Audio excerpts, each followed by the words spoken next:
ntie ndị IPOB n'ụwa niile ebe egbu enu ọha na-eze ndị Igbo kedu ebe unu jebere uji esiri n'ite fuo mee kedu ndị sineti anyị nwere na-aba anyị unu abụkwara na kweje n'ọmụ igucha kedu ebe ndị Fulani siri wujusi obodo anyị na-ekene 911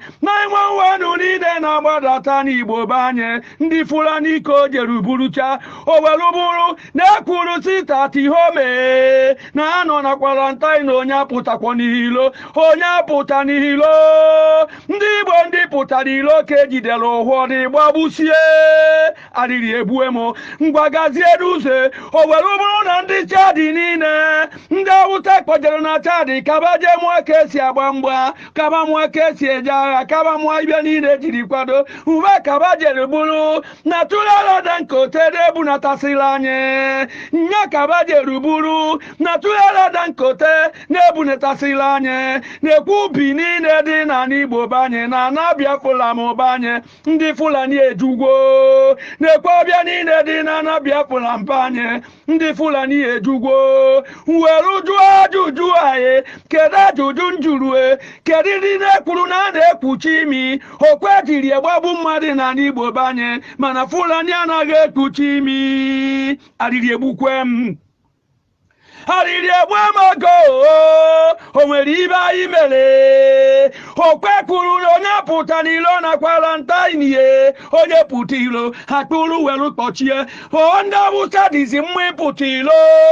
owu ndị Fulani ya si menụ owuba dịzi mma ịpụta ilo ya wee bujerube Chadi m gosichaba ka eji esi welu n'agha wee bunatasị aba welu nata n'Igbo be anyị welu gwa anyị na echọkụlọkue na echọkụlọkụ nke abalị onye ọbụla na-akpụsie onye pụta ilo na echọkụlọkụ abalị agbagbue na ndị amị juru ebe niile o were bụrụzie anyị nọ na kwarantin na ya na-apụta ilo orukwe echọkụlọkụ ewerube kọfị wee tii ha na-anụ agha eji wee tiile anyị kọfị ka mmanụ ma ha marụ ha na-anụ agha o were bụrụ na kọfị etile anyị na ndị Awụsa ji ya aga o were bụrụ na kọfị etile anyị na-eji ya ebubata ndị Awụsa were jụọ gọvanọ ndị anyị nwere na isi be anyị unu ejide na ndị Biafra mule were jụọ gọvanọ ndị nwere na n'Igbo be anyị unu ejide na ndị Biafra mule ajụjụ ka mụ na-ajụo kedu ebe ndị nwa sie kedu ebe ebe siri bịawa ka njụkwa m ajụjụ o nwere kọmpini Dangote nwere na n'Igbo be anyị ka njụkwa m ajụjụ o nwere kọmpini ndị Awụsa lụrụ na n'Igbo be anyị eji ebutebe n'ike n'ike ka njụkwa m ajụjụ palutere ibe anyị kedu ebe ba ji ehi palutere ibe anyị kedu ebe ba ji ebi okwe abalị ka ejiri buputebe abalị ka ba jiri nabata ọbịa jee kampụ n'ọbịa anyị nọ kwarantin ye mana ndị Awụsa ti ebi ya kpagharị mana Imo steeti niile mana Mbaise ndị Awụsa ti ebi ya kpagharị abịa nọ kwarantin abụzi ebe ọdara iwu eji nga ka akpọrọba ndị Igbo na-adazi iwu yo ọjakpa ọrụ m dike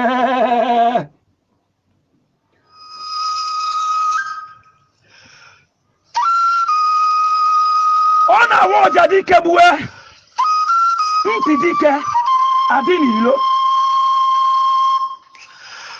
ndị Igbo n'ugwu Awụsa ndị Igbo n'ugwu Awụsa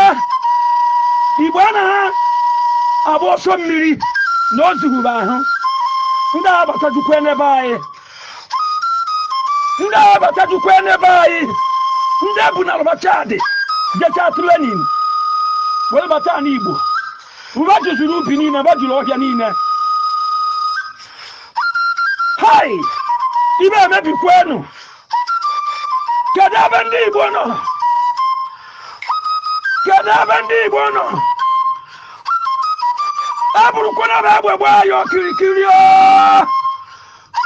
jetiri n'ite fue na ome ọkụ ibe Nnamdi Kanu na-etiri ụtụtụ na-ebibie ọkụ ibe Maazị Nnamdi Kanu onye isi anyị na-etiri ụtụtụ na-ebibie ebenebe egbukwenụ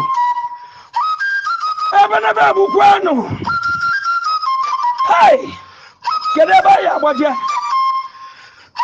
onye apụta n'ilo a na-ebubatasị ndị Awụsa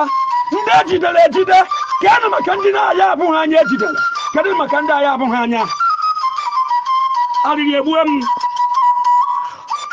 ojembe enwe ilo arịrị egbue m ojembe arịrị egbue m